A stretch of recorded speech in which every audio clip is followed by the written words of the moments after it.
meine Lieben und ganz herzlich willkommen zu einem neuen Video von mir. Ich bin eure Claudia von Solart und ich freue mich, dass ihr heute wieder mit dabei seid.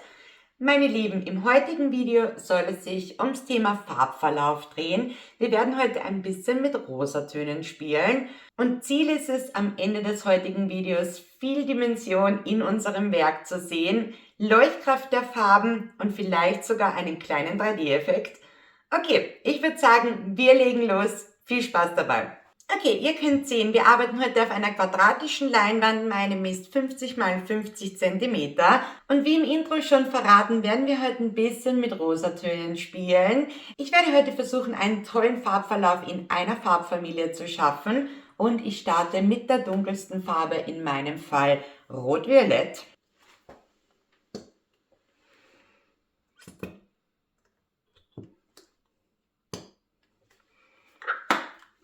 Und ja, meine Lieben, ihr seht ganz richtig, ich trage heute für den Hintergrund meine Acrylfarbe pur auf. Die nächste Farbe in meiner rosa Familie soll Quinart Rosa sein. Ihr könnt sehen, das ist schon fast ein pinker Ton. Den trage ich neben mein Dunkelviolett auf. Als drittes gehen wir nun eine Nuance heller. Ihr könnt sehen, schönes Zuckerrosa, wie man bei uns in Österreich so schön sagt. Und ihr könnt erkennen, wir brauchen nicht viel Acrylfarbe, um unsere ganze Leinwand später auszublenden. Ihr werdet euch wundern, wie ergiebig pure Acrylfarbe ist. Und als letzte Farbe habe ich mich heute für Perlweiß entschieden. Diese werde ich großzügig auf meiner Mitte auftragen. Das soll später unser Center sein und alle unsere Farben schön zum Leuchten bringen. Meine Lieben, als kleinen Tipp kann ich euch geben, tragt erstmal ein bisschen weniger Farbe auf. Ihr könnt immer wieder Farbe nachtragen, wenn ihr das Gefühl habt, ihr habt an der einen oder anderen Stelle noch zu wenig. Aber glaubt mir, je mehr Farbe ihr auf der Leinwand habt, umso schwerer wird es für euch sein, diese dann schön auszublenden. Ich starte mit meiner dunkelsten Farbe. Ich benutze hier 4er Malerpinsel und ich beginne mein Rot-Violett erst einmal an die Ecken und Kanten zu blenden. In diesem Schritt geht es nun erst einmal um Farbauftrag. Wir werden später die Farben schön ineinander blenden, um einen nahtlosen Übergang zu schaffen. Ich nehme einen frischen Pinsel und beginne nun meinen zweiten Rosaton erst einmal auf der Leinwand aufzutragen.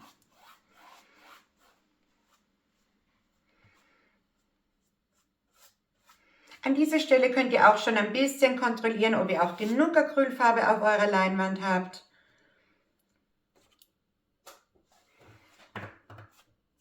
Erst im nächsten Schritt kümmern wir uns darum, dass die Farben ineinander laufen. Das gleiche mache ich nun auch auf der Oberseite.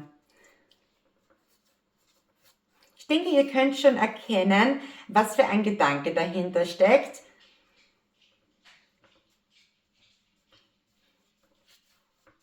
Für mein heutiges Bild wünsche ich mir einen Farbverlauf von dunkel zu hell, dass unsere Mitte später schön leuchtet. Okay, kommen wir zur dritten Farbe. Auch hier nehme ich wieder einen frischen Pinsel, beginne die Farbe erst einmal großflächig aufzutragen.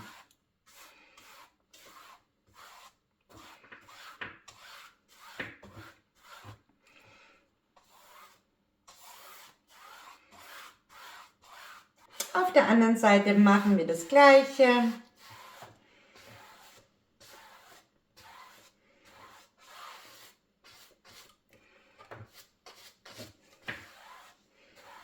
Soweit, so gut. Wenn ihr auf eurer Leinwand noch kahle Stellen habt, so wie ich hier in der Mitte, macht euch darüber keine Sorgen. Dazu kommen wir im nächsten Schritt.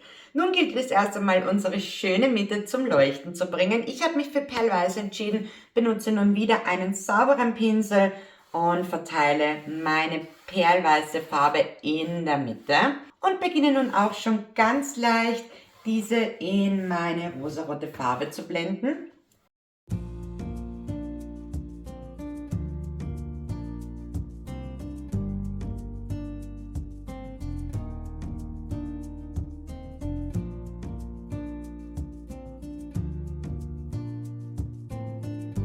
Okay, ihr Lieben, ihr könnt sehen, unsere Leinwand ist nicht mehr weiß. Nun geht's ans Blenden. Ich benutze den Pinsel, den ich ganz am Anfang benutzt habe, für mein Violettrot und beginne nun langsam immer wieder darüber zu gleiten, ohne frischen Farbauftrag. Das ist ganz wichtig, an dieser Stelle braucht ihr keine Acrylfarbe mehr. Und ich beginne ganz vorsichtig mein Violettrot in die daneben liegende Farbe zu blenden. Ihr könnt sehen, die Farben verhalten sich gut miteinander. Auch hier unsere zweite Position wird an dieser Stelle etwas dunkler. Das ist auch gewollt so. Und das gleiche mache ich auf der Unterseite.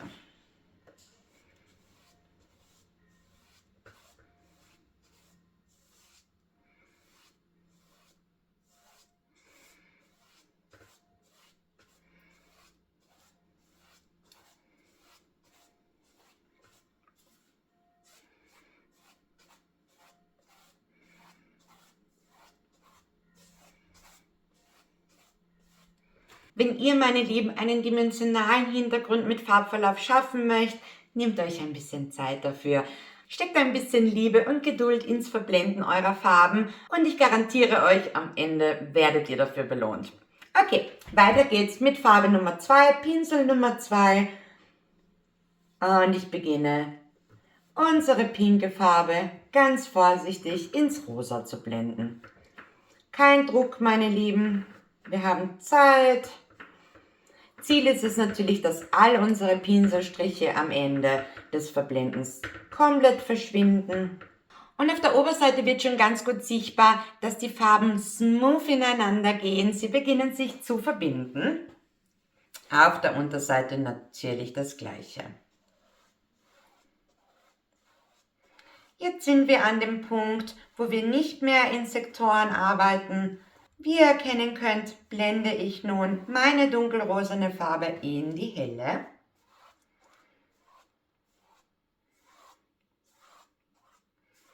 Und wir bekommen immer mehr Dimension und unsere Pinselstriche verschwinden. Das gleiche mache ich nun natürlich auch mit der hellrosaroten Farbe. Und hier wird spannend, weil wir nun beginnen, die perlweiße Farbe ins Hellrosa zu blenden. Ihr könnt sehen, ich habe nicht mehr viel Farbe auf meinem Pinsel, das ist auch gut so.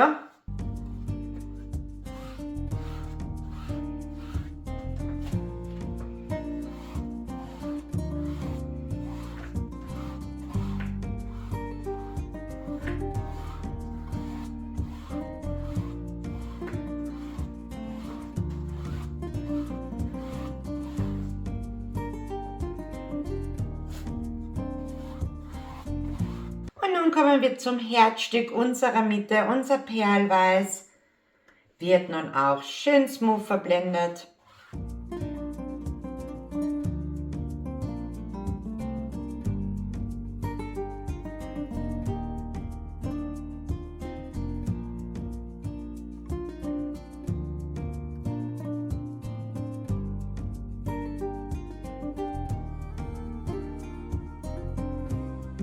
Okay, ihr Lieben, ein paar Minuten sind vergangen und ihr könnt sehen, wir haben schon einen schönen rosaroten Hintergrund geschaffen. Ich finde es wirklich toll zu sehen, wie mit jeder Pinselbewegung die Farben immer mehr ineinander fließen und so wirklich einen schönen Farbverlauf ergeben. Okay, wir wären aber kein Fluid Art Channel, würden wir nicht jetzt noch ein bisschen mit flüssiger Acrylfarbe arbeiten. Und jetzt kommt die Dimension ins Spiel, meine Lieben. Wir haben hier einen relativ trockenen Hintergrund, also pure Acrylfarbe trocknet unfassbar schnell auf, ihr könnt es an meinen Händen erkennen. Dementsprechend ist es wichtig, dass wir hier ein bisschen schneller arbeiten. Wer mich schon ein bisschen länger verfolgt, der weiß, ich liebe Dutch-Pur und Ziel ist es jetzt, über unseren schön verlaufenden Hintergrund ein Dutch-Pur zu zaubern. Ich werde in der Farbfamilie bleiben und beginne mit Rot-Violett. Primary Magenta. Ein bisschen Rosa darf nicht fehlen. Ebenso werde ich noch ein bisschen Perlweiß auftragen, um unsere Mitte schön leuchten zu lassen. Ich werde hier nur ein paar Farbakzente setzen. Und für den Schimmer werde ich nur noch ein bisschen Kupferbronze einarbeiten.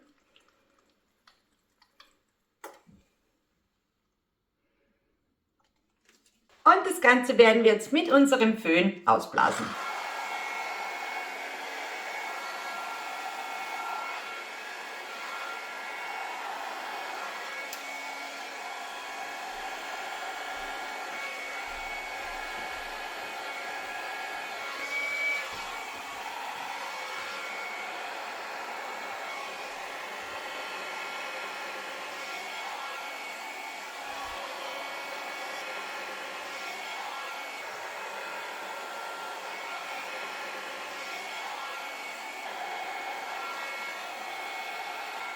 Schön, meine Lieben. Also, guckt euch mal das an. Wir haben hier ganz kleine Zellen bekommen, sogar ziemlich viele. Ich finde, das macht das Ganze noch ein bisschen aufregender. Nun werden wir noch ein bisschen die Form unserer Ranke verändern. Dazu brauchen wir nichts außer unsere Finger.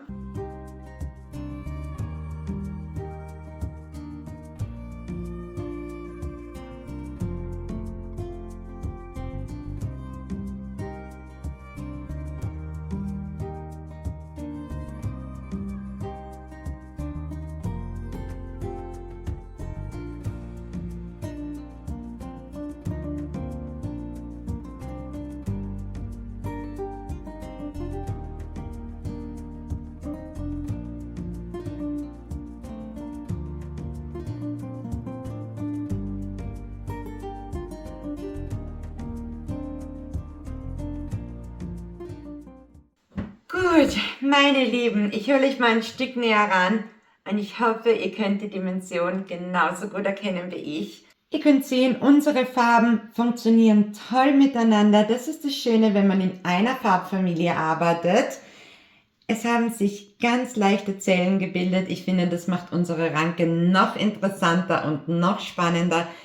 Das Bronze verhält sich gut mit unseren Rosatönen, ebenso das Perlweiß, was alles zum Leuchten bringt. Und nun, meine Lieben, wenn ihr euch unser gesamtes Werk anschaut, sieht es aus, als wäre unsere Ranke im Vordergrund und der Hintergrund verschwimmt. Und das, meine Lieben, wollte ich heute schaffen. Nun bin ich auf eure Meinung gespannt. Schreibt mir unbedingt in die Kommentare, ob ihr auch die Dimension erkennen könnt oder auch, was eure Lieblingsfarben sind. Diese Technik umfasst so viele Möglichkeiten und gerne kann ich auch einmal ein Bild für euch machen in euren Lieblingsfarben. Für heute, meine Lieben, bin ich zufrieden. Ich verabschiede mich. Ich bedanke mich vom Herzen wie immer fürs Einschalten. Es war mir eine Freude. Bis zum nächsten Mal. Macht's gut.